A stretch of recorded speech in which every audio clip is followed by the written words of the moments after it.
Tomorrow there will be a vote in the House of Commons, which, if passed, would force a year-long review of how decriminalisation might work and give ministers the power to change the rules without the need to pass a new law. Andrew Bridgen is delighted.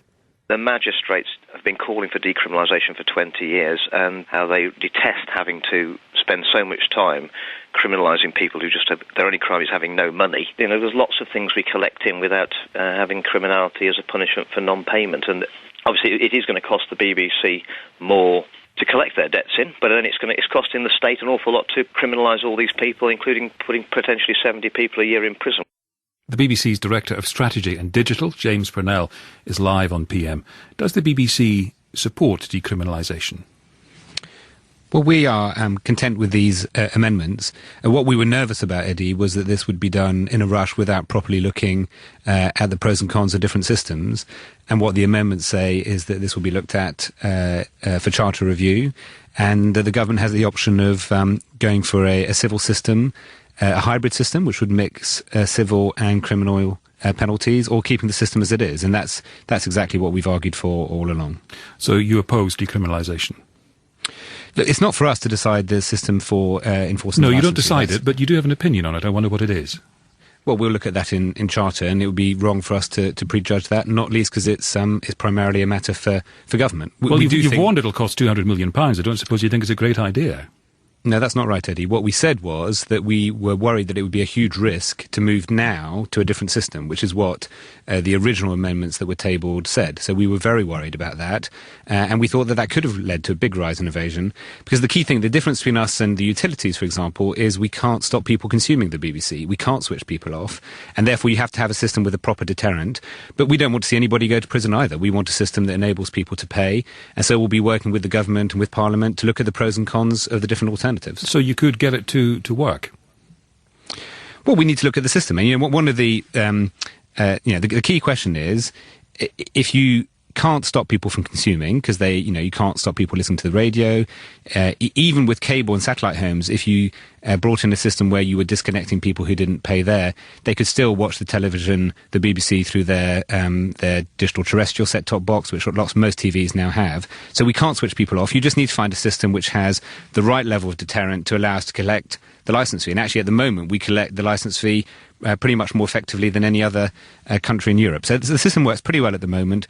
We are very happy to work with government to see whether it could be improved or whether there's an alternative which is better. What do you think Andrew Bridgen's motive is? Look, it's not for me to say what Andrew Bridgen's motivations are. With respect, that's my question. I'm asking you whether you think he's genuinely 100% concerned about pressure on the court system and people being treated unfairly, or is he out to stymie the BBC? And with respect, I'm going to answer it in my own way, which is to say we met Mr. Bridgen last week, and clearly he does have concerns about the magistrates' court and the prison system, and that's ones we're happy to look at. And we want to look at it based on the facts. For example, one of the facts that's been used is that this is taking up 10% of court cases. Actually, we think once we look at the facts, it may well turn out that the time is much less than that. That the last fact we saw was that it takes up 0.3% of time, because most of these cases are processed pretty quickly, about 3 minutes on average. But, we want to look at the facts and work with Mr. Bridgen, other people in Parliament who've expressed a concern, and with government to come up with the best possible system. I think that's what the set of amendments now allows us to do, and it's been a good process to get to that outcome. Did the BBC anticipate this development, or have you been blindsided?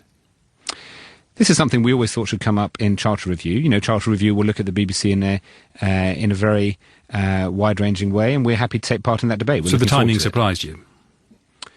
We didn't expect it to come up through this committee and this bill, but it's absolutely fine for it to come up that way. It's fine for Parliament to make any decisions that it wants to.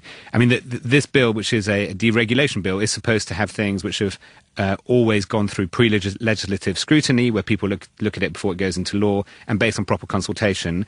And that's exactly what this set of amendments now allows us to do. So it avoids the risk of doing it in a rush. It allows it to be looked at in the round, and that's something that we welcome. Just finally, do you worry this is perhaps a Trojan horse? That's why I was asking you about Andrew Bridgen's motive. If there is enough fuss and concern about how the licence fee is collected, some people might say, well, look, let's just make it a subscription service.